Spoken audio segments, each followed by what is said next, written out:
تحریک عدم اعتماد واقعی ایک حقیقت بن کر سامنے آئے گی۔ ایم کیو ایم کے ڈیلیگیشن کی پہلے شہباز شریف صاحب سے ملاقات ہو چکی ہے، اب وہ زرداری صاحب سے ملاقات کریں گے۔ مولانا فضل الرحمان کی اور آصف زرداری صاحب کی بھی ایک باقاعدہ میٹنگ ہوگی۔ اپوزیشن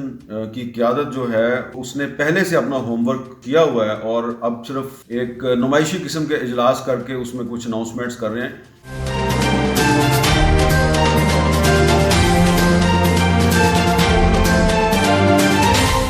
بہت سے لوگوں کا خیال تھا کہ اپوزیشن تو تحریک عدم اعتماد کا اعلان ہی نہیں کرے گی، لیکن جمعہ کے روز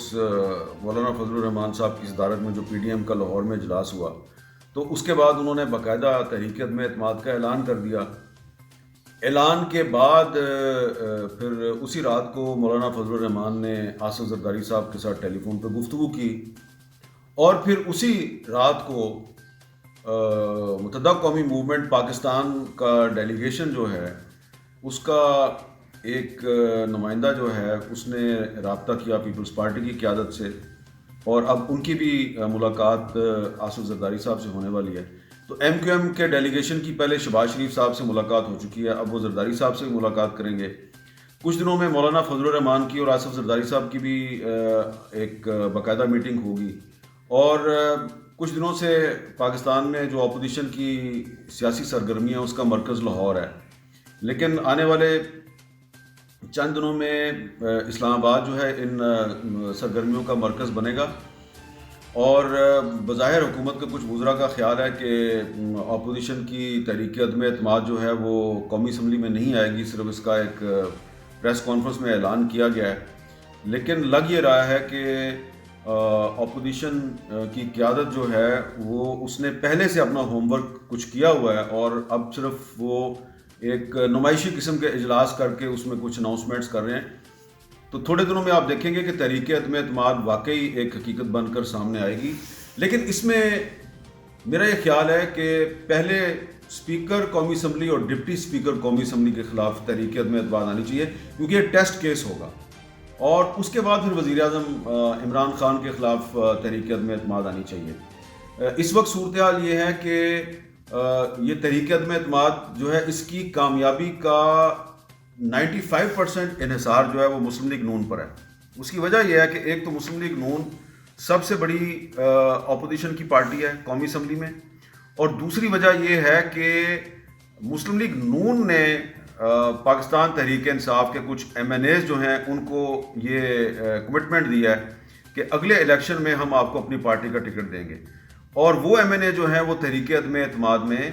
عمران خان صاحب کا ساتھ نہیں دیں گے۔ اب اس میں ایک ٹیکنیکل سوال یہ پوچھا جا رہا ہے کہ اگر پاکستان تحریک انصاف کا کوئی سٹنگ ایم این اے تحریک عدم اعتماد میں اپنی ہی پارٹی کے وزیر اعظم کو ووٹ نہیں دیتا اور دوسرے امیدوار کو ووٹ دے دیتا ہے، تو کیا وہ ڈیفیکشن کلاز کے تحت اس کو ڈسکوالیفائی تو نہیں کر دیا جائے گا؟ تو کچھ ماہرین کا خیال ہے کہ ایسا ہو سکتا ہے، کچھ ماہرین کا خیال ہے کہ ایسا نہیں ہو سکتا، کیونکہ اگر پی ٹی آئی کے ایم این ایز جو ہیں وہ بشک ایوان میں آ کے ووٹ نہ دیں اور اس دن وہ غیر حاضر ہو جائیں تو اس سے جو گورنمنٹ کا نمبر ہے کم ہو جائے گا، لیکن اس صورت میں بھی اپوزیشن کو 172 کا جو نمبر ہے وہ پورا کرنا ہے۔ 172 ہوں گے تو تحریک عدم اعتماد کامیاب ہوگی۔ اس صورت میں جو اپوزیشن ہے اس کو حکومت کے اتحادیوں پہ انحصار کرنا پڑے گا، ایم کیو ایم پاکستان پہ، مسلم لیگ کاف پہ اور کچھ انڈیپینڈنٹس پہ، اور شاید اسی لیے ان سب کے ساتھ آصف زرداری صاحب کی بات چیت شروع ہو گئی ہے۔ تو لگ یہ رہا ہے کہ پی ٹی آئی کے وہ ایم این اے جو کہ حکومت سے خوش نہیں ہیں اور جن کو مسلم لیگ نون نے کمٹمنٹ دیا کہ اگلے الیکشن میں ہم آپ کو اپنی پارٹی کا ٹکٹ دیں گے، یا تو وہ اوپنلی آ کے عمران خان صاحب کے خلاف ووٹ دیں گے اور یا پھر وہ نہیں آئیں گے۔ ہاں، اگر وزیر اعظم کے خلاف تحریک عدم اعتماد سے پہلے اسپیکر قومی اسمبلی اور ڈپٹی اسپیکر قومی اسمبلی کے خلاف بھی تحریک عدم اعتماد آ جاتی ہے تو پھر پی ٹی آئی کے ایم این ایز کے لیے کھل کر عمران خان کے خلاف ووٹ دینا آسان ہو جائے گا، کیونکہ یہ جو ڈیفیکشن کلاز ہے اس کے تحت ڈسکوالیفیکیشن کا جو ریفرنس ہے وہ اسپیکر بھیجتا ہے الیکشن کمیشن آف پاکستان کو۔ تو اگر اسپیکر جو ہے وہ اسد قیصر صاحب نہیں ہوں گے یا کوئی اور نہیں ہوگا پی ٹی آئی کا ایم این اے اور اپوزیشن کا کوئی بندہ آ جائے گا تو پھر شاید جو ریفرنس ہے وہ نہیں جائے گا.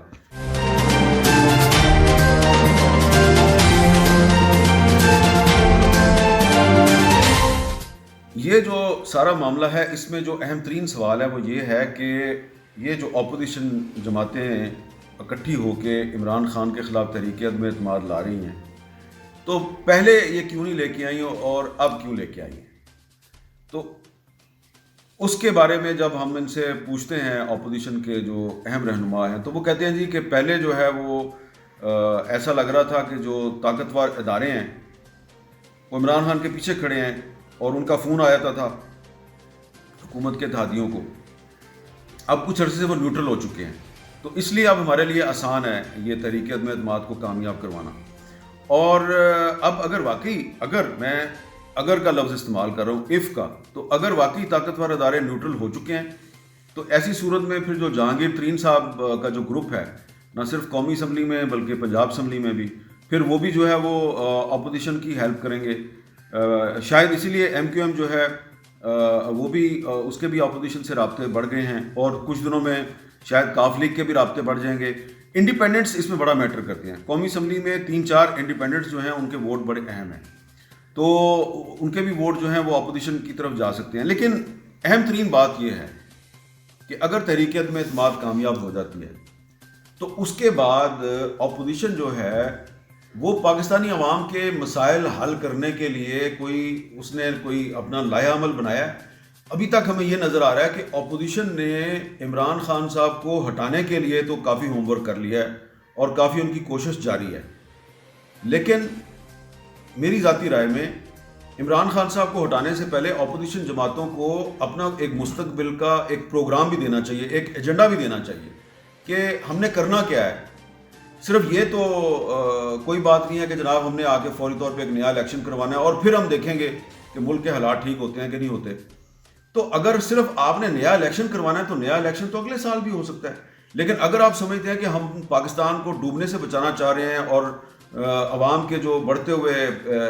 معاشی مسائل ہیں ان کو حل کرنا چاہتے ہیں، مہنگائی کو کنٹرول کرنا چاہتے ہیں، تو پھر آپ کو جو اہم ترین سوال ہے وہ یہ ہے کہ آپ ہمیں یہ بتائیں کہ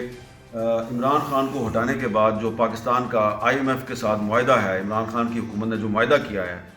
جس معاہدے کو سینٹ سے بھی پاس کروا دیا ہے، پیپلز پارٹی نے پاس کروایا ہے، جے یو آئی ایف نے پاس کروایا ہے، مسلم لیگ نون نے پاس کروایا ہے،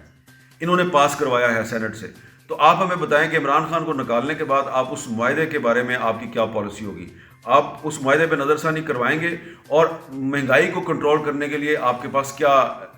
ایک پروگرام ہوگا. اس سوال کا جواب دینا بڑا ضروری ہے.